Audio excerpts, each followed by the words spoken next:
welcome back to another episode of SHOWOFF your CI/CD pipeline. In today's episode is special. We're not really going to look at pipeline. So Matt, very warm welcome to the show. Hey, thanks, Johannes. Good to see you again. Yeah, great to see you. We haven't seen each other for a while, right? Yeah, since reInvent. That's true. reInvent was really fun. And it was really, really cool to meet you in person and spend some time together, right? So we know each other from the Community Builders program as well, right? Since when have you been in the program? I'm an OG community builder, or at least I was the first full non-beta cohort to come in. So I guess this is year 4. Cool. Or it should be year 4 if I get approved for my 4th year. Wow, that's a long time already, and you still enjoy? Yeah, it's great. I mean, the biggest benefit of community builders is the interaction with the other community builders, right? Like doing this kind of stuff. It's a lot of fun.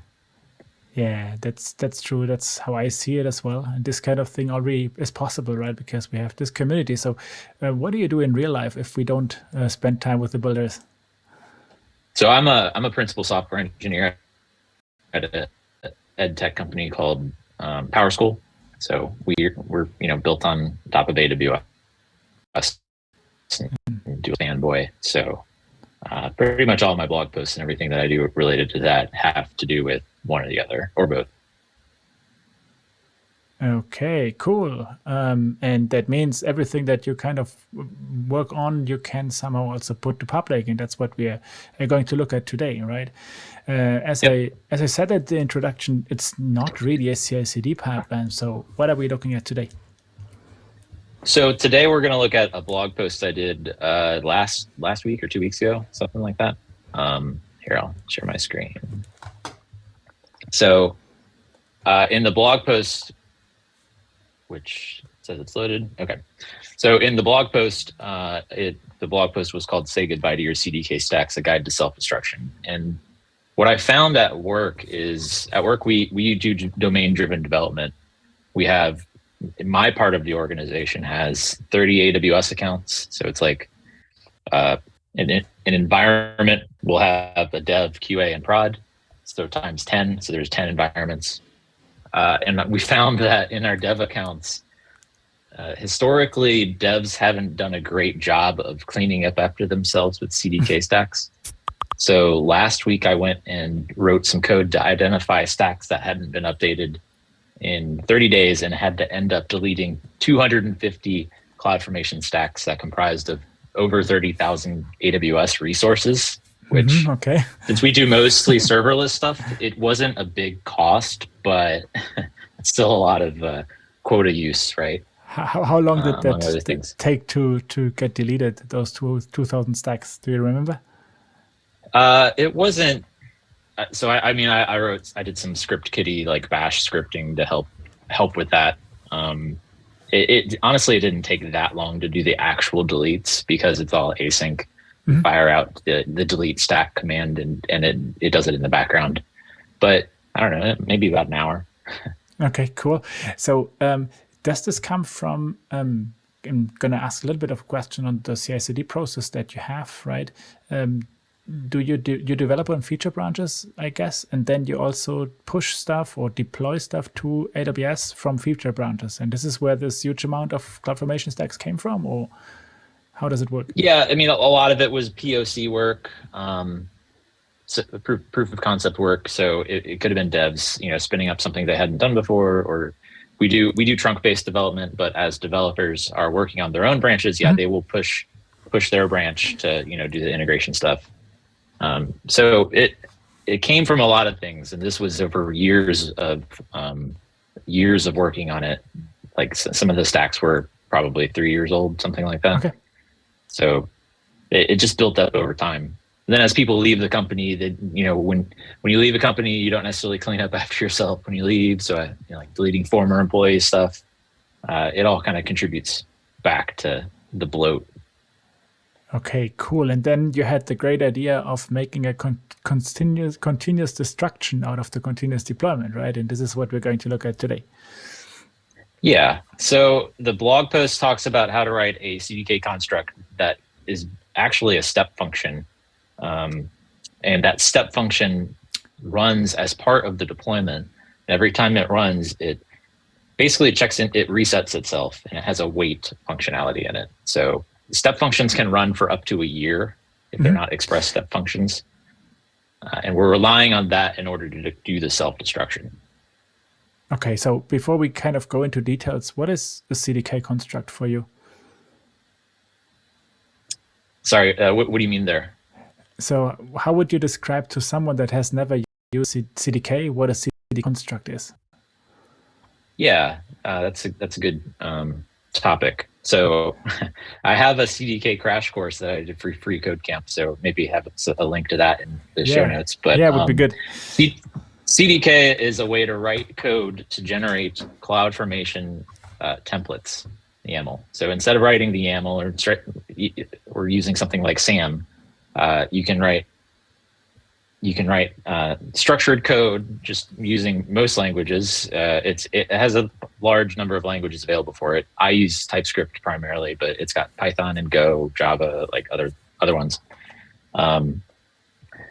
And just there's a lot of ease. So by writing a self-destruct construct like this, you can actually like publish it as an NPM library, and people could pull it into their own repos. Or like I'll show in a second, you can write a stack class and have the self-destruct baked into it. That way, as teams use your core like library, your inner sourced maybe CDK construct library, they get this functionality automatically. Okay, cool. Thanks for those explanations for maybe someone in the audience that has not yet used CDK. And with that, let's move on. Yeah, so I'm gonna deploy. Actually, I'll add something. So I'm going to do a quick deploy. So this is the code basically from the blog post. I think I just added this developer true option. The blog post goes into like how you can use this. So for example, if it's on a developer workstation, you can set a developer flag, and you can do that via like the bin file. Maybe it's like, I don't know, maybe you have some system environment variable that indicates that you're a user, right? The way we do deployments a lot of the times is we'll actually do write a custom package.json deploy script, and it would be something along the lines of, I'm not actually going to use this, but we do things like who am I? We use who am I, and then pipe that to an environment variable. I forget the syntax for that, but it'd be something like that. And it would default to something like dev or QA or whatever. And if you don't equal that, then you're not a developer. Or a lot of CI/CD tools, pretty much all of them probably have their own built-in environment variables that indicate, hey, this is CI, right? So if you pull those things out, you can detect whether you're a developer or not. I'm just going to set this to true. The default time I have for this that I'll show is 3 minutes. Obviously, you wouldn't want a stack to destroy itself within 3 minutes. That's a little quick of a turnaround, but I'm just going to add something real quick to show how easy it is to extend CDK to extend that. So minutes, we'll make that optional, pass in a number, and we'll say like props.minutes or 3. So now I can go over here to the stack, deploy another stack. I'll just call it like minutes. And I'll extend the time. So I'll do like minutes 60. That's more than enough. So when I do the deploy command here, what this is going to do is it's going to deploy 2 stacks to my CloudFormation account.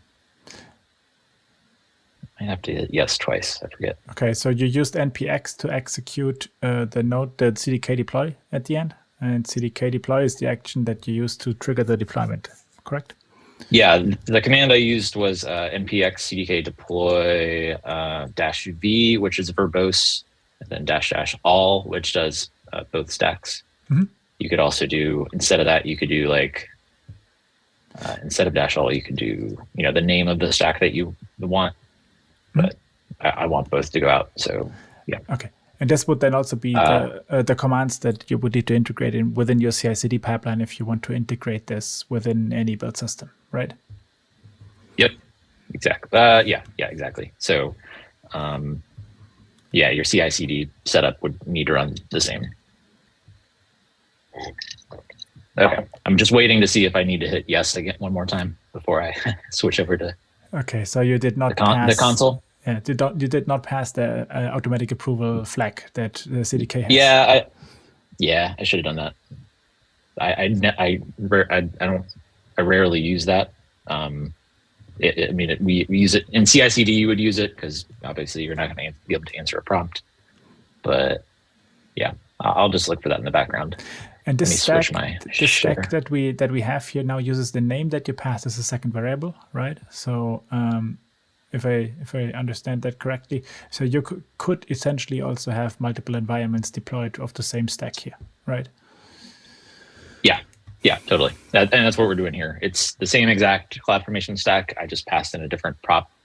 It follows CDK best practices. So CDK best practices recommend doing property-driven development, and that's where you take like that minutes parameter instead of doing those like process.env lookups inside the stack itself. You do it outside before you actually create the stack and pass everything in through properties. And that helps make sure everything is deterministic, because if you're doing this in CI/CD and your environment variables are different, like you might miss something, right? You want to specifically. Sorry, yeah? Go ahead. No, that's fine. You just want to make sure you're deterministically passing stuff in. Okay, that then means, so from a CloudFormation perspective, that the props are going to be parameters for the CloudFormation template, or is this going to be two different CloudFormation YAML files generated for these two stacks? It ends up being separate CloudFormation templates for each. Okay. Good. So different YAML files at the end are being generated. Okay, cool. So it already finished creating the destruct minute stack. That's the one that lasts 60 minutes, and there's this destruct stack that's being created right now. I did have to pass in another yes command, but so if we look at this, actually we'll look at the other one because that one's going to go away. So maybe you could do this via the resources, or you can go in via the state machine, the step function console itself. But I'm just going to show the format of the step function and explain what it's doing. Sorry, I'm resizing my screen. I don't know if that plays well with Zoom. We will see later. Yeah. So it's actually a pretty simple step function, although I don't know why it's not rendering down here. That went full screen. I didn't want to do that.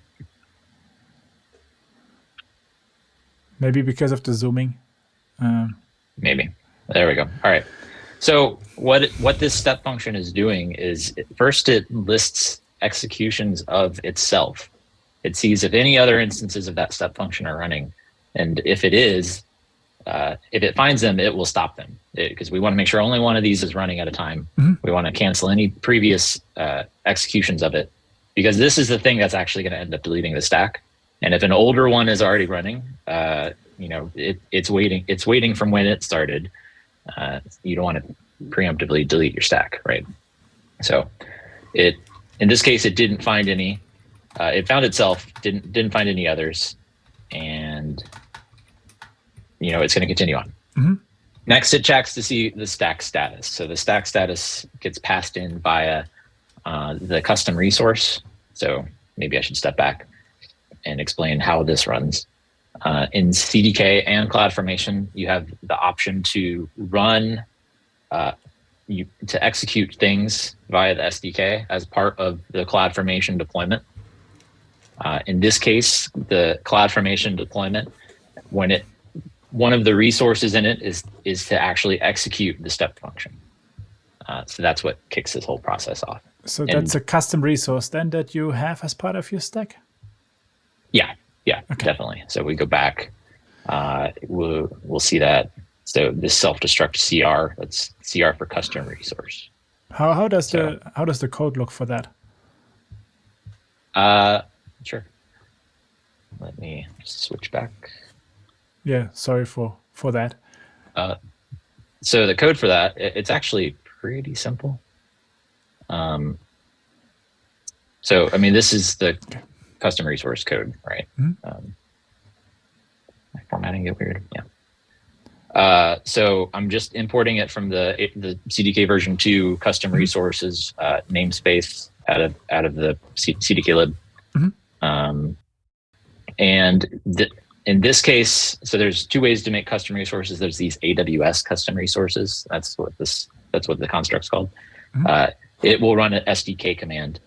There's another way to do it where you can like invoke a Lambda and kind of make it a little bit more custom. But in this case, as part of the stack deployment, when the stack is when the resource is created, updated, or deleted, you can do different things. In this case, I'm executing the same state machine, but I'm passing in different actions, which mimic what's happening. And I'm also passing in the name of the stack that it's actually a part of, so it knows what to actually operate on. One important thing to call out on custom resources is that, like on updates, for example, they won't run every time unless the parameters to it change. So a lot of times when you see like these on update custom resources and you want them to run every time, you'll see something like this where you pass in a version property and you're doing like date.getTime in order to do it. Since that every time the CloudFormation stack deploys, date.getTime would get a different time and it'll pass it in. But if you had a custom resource that you only wanted to run once in a while, then like this could be something that could be like CI driven, for example. Like you could pass a property in to indicate whether or not you want the timer to reset, basically. Okay, thanks. Got that. So I haven't used custom resources myself, so I was curious on how that looks. Thanks a lot. Yeah. So moving back to the step function, so this choice here is seeing that action that gets passed in to see if it was a delete, an update, or a create. And if it's a delete, the stack's already deleting itself, so you don't actually have to do anything. You just want to end. But if it wasn't a delete, if it was a create, or if it was a update, then that's where the wait comes in. So this wait is going to, it gets set to that duration, and I have it in minutes. So for this stack, this was set to 60 minutes. So it'll wait 60 minutes, and then when the wait completes, it will run delete stack. If I look, it's already been well past 3 minutes probably for the other one. So if I go back to the list of CloudFormation stacks, the delete is in progress, right? So we made it right on time. Sorry for the question. We made it back right on time. No, that's what I wanted to show, right? And you can see down at the timestamp, it took a little bit longer than 3 minutes because it's 3 minutes starting when the custom resource runs, not necessarily when the stack was created. So there's a little bit of a extra time there, but it's 5 minutes instead of 4.5 minutes. Okay. So that stack's deleting. So how would you use this in CI/CD? So a lot of people, this whole thing was kind of inspired by a community builders talk at reInvent, actually. I forgot to write down who it was, but someone gave a presentation on doing like integration testing. And I got to thinking to myself, okay, at my work, a lot of the integration testing we ended up doing for a long time was like using Docker Compose, where we'd spin up like local stack or something and do a mock database and unit tests hit that, which gets complicated.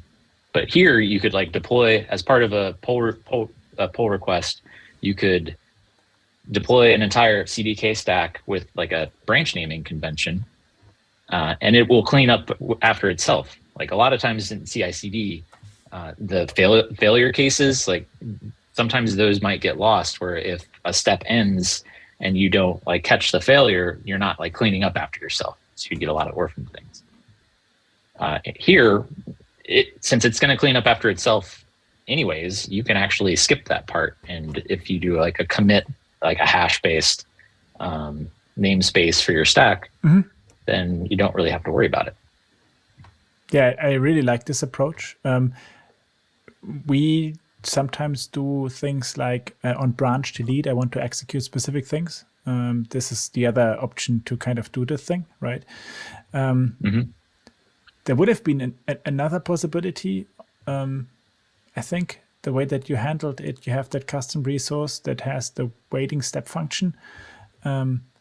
We could have also added something like an event bridge rule that would then trigger a Lambda function, right? Or would have been another option. Why did you choose to go with the step functions piece? So I went with the step functions approach because it's fully self-contained, and it's actually pretty minimal on the resources. Maybe if there were things that you need to trigger like outside of your stack and you wanted to keep track of, you could do that. And I've done that for.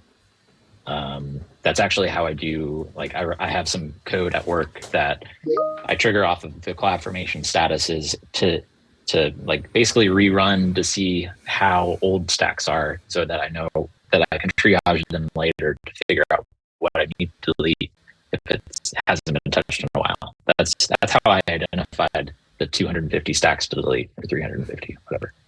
But I don't know, it's nice and self-contained. So if I look at the resources for this stack, like the whole thing is 8 resources, right? Like one of them is CDK metadata, which is like you're not getting away from. So I guess it's 7. It would be 7 resources, which is pretty minimal, and it's fully self-contained.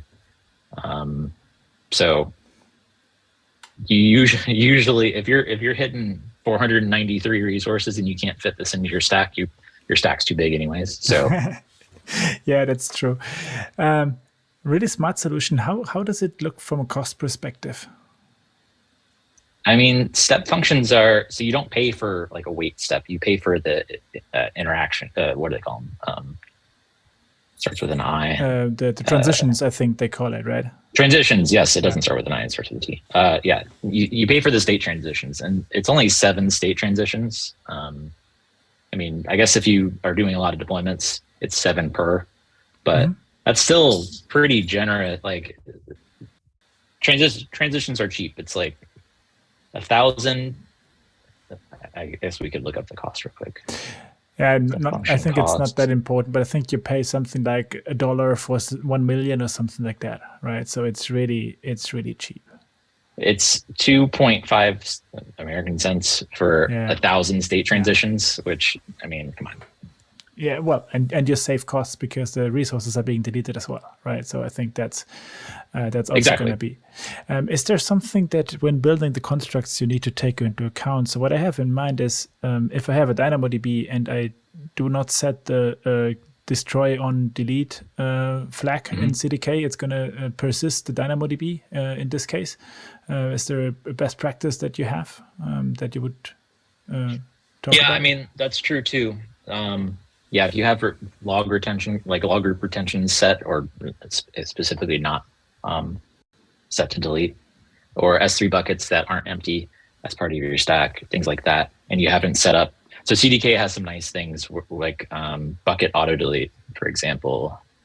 If I go back to just write some garbage code, I could do like, this is how you create a bucket in CDK. I'll just call it bucket. Give it props. So this would create a bucket, right? CDK has some nice things where it will actually create custom resources for you to delete things. I can still see the console. I don't know why, but yeah, it's because I didn't switch it. That's okay. So yeah, this is how you create a bucket in CDK. Like that's it. That will create a basic bucket.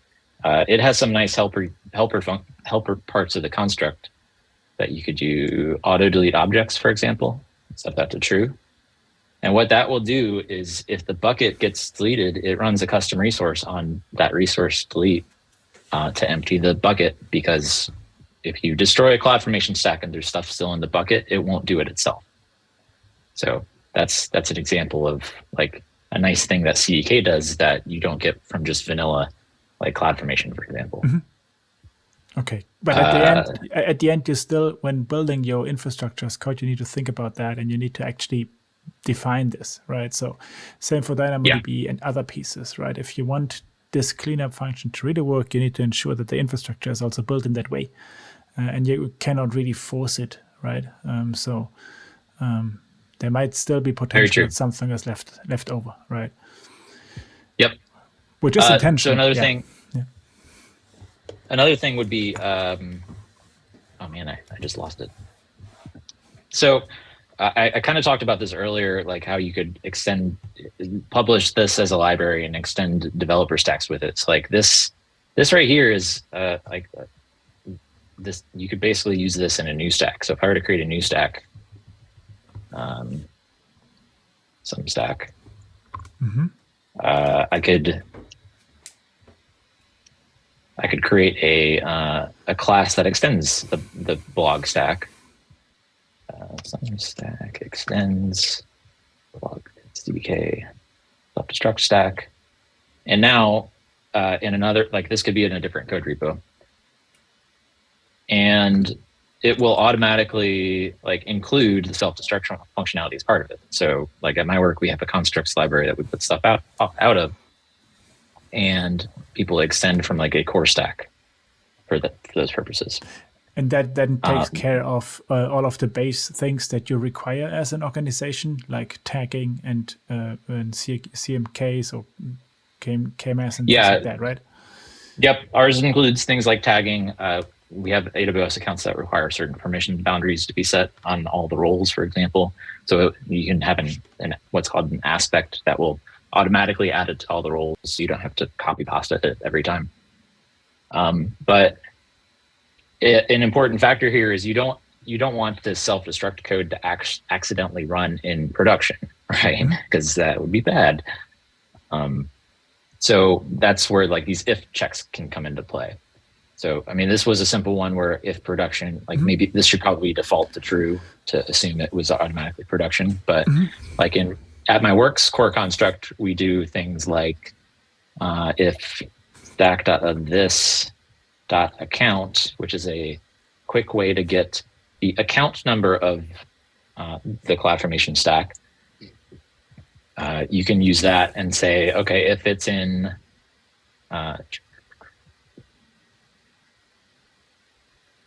you can have a list of AWS account IDs, right? So like 1, 2, 3, 4, 5, and have this whitelisted list of account numbers, and we have it set to our dev accounts. That way we know the self-destruct construct is only going to happen in those accounts, and we're not going to accidentally do it in a production account or some new environment that we haven't like set up yet. So it's definitely useful for like that. And those are things that you need to factor in too, along with the retention policies of the resources you're doing. Okay, really cool. And Matt, you told me we're not going to need 20 minutes, right? We are at 26 now, my friend. So let's move over back again. If you could stop sharing your screen. Let's do a little bit of a wrap up and see what did the audience learn today? Let's put that in a nutshell. Yeah, so I think it's a good thing to have continuous integration tests, right? I think everyone understands that. And I think this is a big enabler to helping do those in any CI/CD platform. It doesn't matter if it's Jenkins or Circle CI or GitHub Actions or whatever. It doesn't matter. Like if you can CDK deploy your entire AWS stuff, you don't have to use hacky libraries like local stack or anything, or mock databases or anything like that. You can actually integration test on actual AWS resources. So I think that's powerful. It is, and I think also we can position this as deploy ephemeral environments without the risk of wasting costs at the end, right? Because if you use this possibility to then automatically directly tear down stuff again, right, you're not going to get more costs than really required because the stacks are going to automatically delete, right? So I think that's also a very good possibility to put it. And also another thing is you are not going to depend on an event that is handled by your CI system at the end, right? Because if you want to watch deletions of branches to do the cleanup, right, then this event might get lost and you need to somehow handle that, right? So there will need to be an additional cleanup functionality as well, which with this case, is not, yeah. Go ahead. I was going to say, it also, you don't have to wait for it to delete, right? Like if you run this CDK destroy command in CI, it will wait for everything to delete, whereas like this will delete itself. So do you think this should be a CloudFormation functionality? I mean, it kind of is, because, you know, CDK, everything CDK does is built on top of CloudFormation one way or another. So yeah, but, should it be, should you, I know what you're saying. Should it be like an actual property you can set in the CloudFormation stack? I mean, maybe. Self-destroy after X minutes, right? Could be a cool thing, right? Yeah. Cool. Now they have the code for it. Yeah, let's just send this video to the service team and see what they think about it, right? I think it's a great idea, and it will help us to do more testing on AWS resources. At the end, what you also just said is that you're in favor of testing against real cloud resources, right? Which is a common discussion point, especially in serverless development. Right. How to achieve that. Cool. Thank you very much. Matt, where can people find you online or hear some more of you? Yeah. Thanks. This was Martz, Martz.codes. I'm Martz Codes on Twitter. I'm Martz Codes on AWS Community.social, Mastodon. I'm pretty much Martz Code on all social medias. So okay, cool. Hit me up. Then let's make sure that we add that to the show notes later, right? So I can make sure that people can find you and can ask additional questions on this one. Thank you so much. That's all I had to talk about today. Was a real pleasure to see you again, talk to you again, and I hope that we're going to meet again in November, end of November, if you're coming to Vegas. Yeah, hope so. It was great doing this with you, Johannes. Appreciate it. Thank you so much, and looking forward to see you again soon. Yep.